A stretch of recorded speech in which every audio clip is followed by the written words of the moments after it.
Do you want to take a look at adjustment layers in DaVinci Resolve? It's pretty simple. All we've done up to now is we just added a timeline, a clip to our timeline. So as you can see here, we're in our edit panel. And all we want to do is we're going to up here to effects.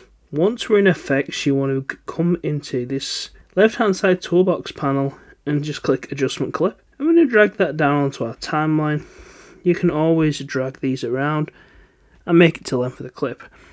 Adjustment clips are also really good for if you've cut the clip up several times and you want to make an edit. You can just do it with this layer. So once you're in here, we're just going to add a filter.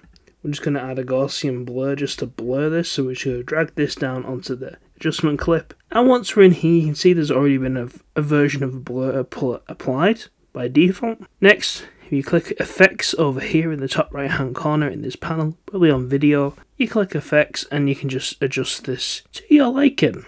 So we can have a big blur or we can have a thin blur and it's all over.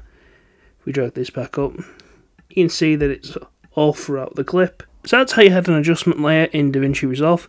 Thanks for watching guys, hope that helps. See you next time.